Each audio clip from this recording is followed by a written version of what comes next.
Mr. Upvote here. In r/Am I the Bad Guy, a brother steals his sister's hard-earned money. A pregnant wife with serious medical conditions has had enough of her husband's selfish behavior, and a bride-to-be is in a difficult spot with her poly friends. If you enjoy listening to Reddit stories and drama, give that like button a little tickle and subscribe for daily content. Am I the asshole for holding a grudge against my brother for stealing money from me 16 years ago? I, 33-year-old female, have one sibling, an older brother, Dan, male, 36. Dan and I never had the closest relationship, even when we were kids. I can't exactly pinpoint why, but it was just the way it was.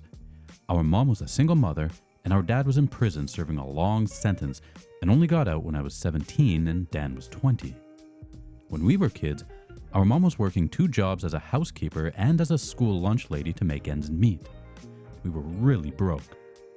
As soon as I turned 16, I got a job working in retail to contribute to the household and hopefully save up for university. I was starting to save up quite a sizable amount of money after a year. In that same year, Dan got one of his coworkers pregnant. Shortly after she gave birth, she was hospitalized multiple times with postpartum psychosis and eventually lost all custody of the baby. Dan took custody, and so it was me, our mom, Dan, and the baby in a 2-bedroom flat. It was feeling a bit crowded and cluttered, and Dan vented to me many times about how he needed to get his own place. Dan was really struggling for money. He was working a minimum wage job and had all the baby expenses to worry about.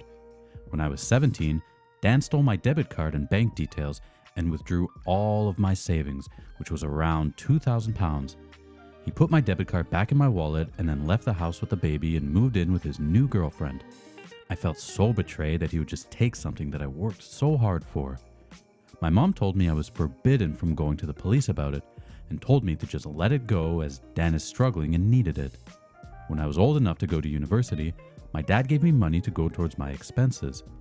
I hadn't spoken to Dan since that day, and Dan never attempted to speak to me either. Last week, my mom tried to sneakily get me and Dan to meet up under the guise that we were just getting a normal dinner at a restaurant and he was in on it. I told them that I don't want to see Dan. Dan told me I need to grow up and I can't hold a grudge over this forever. It was such a long time ago and he was young and desperate, and he's still my brother. He said it's only money and I shouldn't be so materialistic. I told him it's the principle of it, that I'm his sister and he stole something significant from me. He said that I'm dramatizing the situation and that he was in a rough patch and surely I could understand why he did it. No one in the family is on my side here except my dad, and I'm wondering if I really am being so wrong and so cold-hearted. OP, I can't see how you're the bad guy here. Your brother straight up stole your hard-earned money. That's not just money. It takes time and energy to make money, so he stole that from you too. That money was meant for something important, but his willingness to steal that means he truly doesn't care about your future. But more importantly, he betrayed your trust, and he's now making himself the victim and trying to turn you into the bad guy. And if it's just money to him, why won't he pay you back? And has he even apologized for it? I'm appalled that your mother is on his side. If they are this flippant about it, then you can expect that they would have no problem betraying you again in the future. I would honestly keep him out of your life like you would any other toxic person. Your brother needs to grow up and take responsibility for his actions, both past and present. I also like that the only one on your side is the convicted criminal. So listeners, what's your take on this? Leave your comments below. Now, on to the next one. Am I the bad guy for going nuclear and staying at a hotel? I'll try and keep this short. I suffer from migraines and type 1 diabetes. We were advised not to try and get pregnant due to my lack of control of my blood sugars. It happened and it sucks, although I've been monitoring it so much better and been doing much better. First, I ask my husband constantly to turn the sleeves of his tops the right way in. He wears 2 to 3 tops a day. If he goes to the gym, it's 3, 2 if he's going out, which he 9 out of 10 does, and he doesn't. So I'm ironing 10 tops each week at minimum, and it just gets so annoying to constantly be turning in the sleeves. Second, I ask him once a week to unload the dishwasher and get rid of the rubbish. I do it the rest of the time. Rubbish wasn't emptied, and when I opened a cupboard, a few plates fell out and one fell on me, which hurts more than it sounds like. Third, I had a migraine.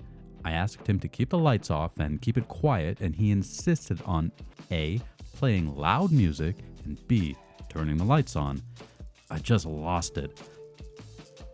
I'm so uncomfortable, and it's like I feel like I asked the minimum, so I told him I wouldn't be having 2 children and asked him to leave.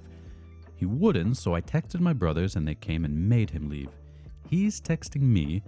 I since calmed down and saying that I'm the bad guy because I overreacted, went nuclear, and can't do that when I have the baby.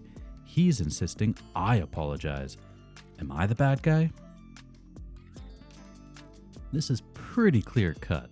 OP, you are not the bad guy. You are pregnant with serious medical conditions.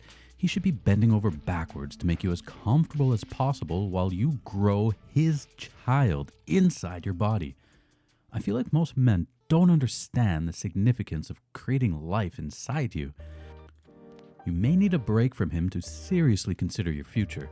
If he's acting like this now, you can be sure it won't get any better when the baby arrives. He seems very selfish and puts his needs ahead of yours. This is not the dynamic you want in this relationship. So listeners, please leave your comments with your take on this situation and any experiences you have. Will I be the bad guy for not inviting my poly friends' partners to my wedding? I, a 25-year-old female, am getting married in September. My husband Mike and I are doing a big wedding for 250 guests. I've always dreamed of having a storybook wedding. I asked my best friend Marissa, 25-year-old female, to be my maid of honor, and she happily agreed. She's been a huge help to me in every step of planning the wedding. Marissa is in a poly relationship and she has 3 partners: Greg, 24-year-old male, Brendan, 27-year-old male, and Ace, 22-year-old non-binary. She's been with Greg for 5 years and was the first partner she had. They added Brandon and Ace over the course of their relationship, with Ace being the newest member. They all date each other and seem to be happy. I don't really get it if I'm being honest, but that's not my business.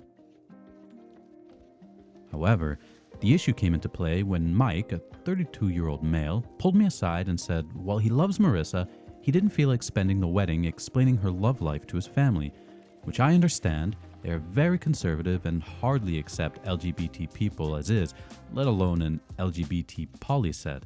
I had already reserved 4 spots for Marissa and co, but my husband suggested he invite a few coworkers to take the partner's spots and Marissa could come alone. I didn't want to ruin his big day, so I agreed reluctantly. I know I should have told Marissa from the get-go, but I just couldn't bring myself to do it. So when invites went out, she called me up immediately and asked why she didn't have a +3 invite. I explained to her exactly what I said above, and she said, "Oh," and hung up. Next thing I know, Brandon is calling me and begging me to reconsider, saying they promise they won't act like they are in a relationship, but they want to be there for me. Except I can hear Greg in the background telling him to tell me to F off and I'm the bad guy, and he doesn't even want to go. I explained to Brandon that I already gave their spots to Mike's coworkers. Brandon says, "Okay, thank you," and hangs up. Marissa texted me the next day saying she isn't coming unless they can go. Mike said he can't uninvite his coworkers now, so it's not his problem. I told him I would add them and pay the costs, and he just said if I want to spend the whole time explaining their relationship to people, then so be it, but he isn't wasting his time doing it and will just send people my way. Our other friends think I'm the bad guy, but Mike's friend and a few of my non-mutual friends don't think I am. Just want some more unbiased opinions. Sorry, OP, but it looks like you will be the bad guy. First, you didn't have the balls to tell your friend in the first place. Getting that invite was probably very hurtful for her and for all of them. The fact that they said they'll act in a way that doesn't give away their relationship and that they just want to be there for you tells me that they really do care about you. Your friend and maid of honor has put a lot of time and energy into your special day, but you failed to make her feel accepted and appreciated. Your husband is also being the bad guy, letting the opinions of bigots dictate who you can bring to your wedding. Why not have them come and let everyone see how they are just normal people like them? I feel like you have lost a very important opportunity to change some small minds. OP has since updated the post. Edit. I am the bad guy, that's for sure. I followed a lot of advice in this post and asked Mike what he thinks in the morning. He said to talk to Marissa first and see what she wants, and we'll make it work. I also had him read over the post himself, and he said that a lot of the comments opened his eyes on how he himself was coming off. So we both decided to call Marissa together and beg for forgiveness. We called her and she was happy to talk. We explained our side of things, but acknowledged that it was a massive mess up and could have been handled so much better. We invited her and her partners and said we would be happy to do whatever it takes to have them forgive us. She asked her partners about it, and Brendan and Greg both agreed they would prefer to just split the setup. So Greg and Marissa would be a couple for the wedding, and Brendan and Ace would be a couple. They, however, would need to talk to Ace first. They were at work, and that they would get back to me. So that's where we currently stand. Second update. Ace got out of work a few hours ago, and we all got on speakerphone and had a long conversation with this post pulled up. The crew was all happy to be defended, but did think people went a little harder than they would have, even Greg. He actually laughed at me calling him self-absorbed, because he is. Anyway, we're all good. They are coming. They gave permission to tell Mike's parents. We called them after and they understood, but said don't let Nanny know or she'll be asking questions all night. It's been a huge relief, and I think we learned how to communicate better as a couple. Listeners, please leave your thoughts and experiences in the comments below. And that's going to do it for this video. If you've enjoyed these Reddit stories, don't forget to like, subscribe, and leave comments.